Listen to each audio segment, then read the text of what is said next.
দুর্নীতিগ্রস্ত ভঙ্গুর অর্থনীতির চাকা ঘুরছে। অন্তর্বর্তী সরকারের 4 মাসে ক্রমশ উন্নতির দিকে রেমিটেন্স প্রবাহ। তারল্য সংকটে থাকা ব্যাংকগুলো সচল করতে সরকারের উদ্যোগ প্রশংসনীয় বলছেন অর্থনীতিবিদরা। মূল্যস্ফীতি নিয়ন্ত্রণে সরকারের বিশেষ উদ্যোগের তাগিদ দিয়েছে তারা। মানিক শিকদারের রিপোর্ট। হাসিনার 15 বছরের দুর্নীতি, স্বজনপ্রীতি আর অবাধে অর্থ পাচারে দেশের অর্থনীতি বিপর্যস্ত।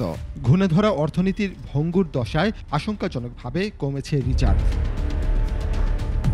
ছাত্র জনতার অভ্যুত্থানে আওয়ামী লীগ সরকার পতনের পর অর্থনীতিবিদ ডক্টর মোহাম্মদ ইউনূসের অন্তর্বর্তী সরকারের বড় চ্যালেঞ্জ ছিল অর্থনীতির চাকা সচল করা।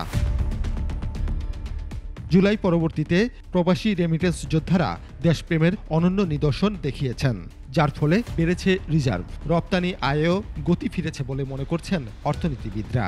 15 বছর আমরা দেখেছি banking, energy, public sector projects, public investments, এইগুলো বেশিরভাগ সময় সিদ্ধান্তগুলো হতো কোনো গোষ্ঠীকে বেনিফিট দেওয়ার জন্য বা দুর্নীতিকে মাথায় রেখে। সেটা সম্পূর্ণভাবে বন্ধ হয়ে গেছে অগাস্টের 5 তারিখ বা এই অন্তর্বর্তীকালীন সরকার ক্ষমতা নেওয়ার পরে। এটা আমি মনে করি সবচাইতে বড় অর্জন। ব্যাংক খাতের অসঙ্গতি দূর করতে নেওয়া হয়েছে বেশ কিছু উদ্যোগ। বাংলাদেশ ব্যাংক 22,000 কোটি টাকা সরবরাহ করায় তারল্য সংকট অনেকটাই মোচন হয়েছে। বিশেষ করে যাদের তারল্যের ঘাটতি আছে যেসব প্রতিষ্ঠানের, সেখানে বাংলাদেশ ব্যাংক তারল্য সহায়তা দিয়েছে। প্রথমে তারা চেষ্টা করেছিল যে বাজার থেকেই টাকাটা তুলে দুর্বল ব্যাংকগুলোকে দেয়া গ্যারান্টি স্কিমের মাধ্যমে। কিন্তু সেগুলো মূলত খুব দুর্বল ব্যাংকগুলোকে টিকিয়ে রাখার জন্য। তখন সেটা ভালো না খারাপ সেটা আরেকটা ডিবেট, বাট হ্যাঁ, ব্যাংক বন্ধ হতে দেওয়া যাবে না এই মুহূর্তে, অর্থনীতির এই দুর্বল মুহূর্তে। Double million offer Walton fridge কিনে পেতে পারেন 20 লক্ষ টাকা, রয়েছে কোটি কোটি টাকার নিশ্চিত উপহার।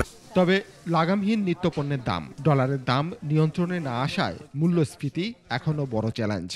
সেইগুলো সরবরাহ চেইনের সমস্যাগুলো, চাঁদাবাজি বন্ধ করা, বাজার কারসাজি যারা করছেন তারা যেই পথে কারসাজিগুলি করছেন সেই পথগুলোকে বন্ধ করে দেয়া, ওই দিকেই জোর দিতে হবে বেশি, আর সরবরাহটা যাতে থাকে। 4 মাসে অন্যতম বড় সংকট কলকারখানা ও ব্যবসা প্রতিষ্ঠানে শ্রমিক অসন্তোষ ও সহিংসতা।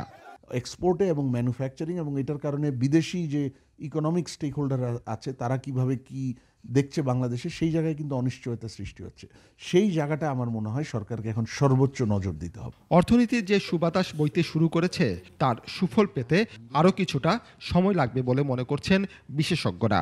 নভেম্বরে তো আমাদের প্রায় 26%-এর বেশি রেমিটেন্সের প্রবৃদ্ধি হয়েছে, গড়ে অন্তত $220 কোটি বেশি। মানিক শিকদার, 21 টেলিভিশন, ঢাকা।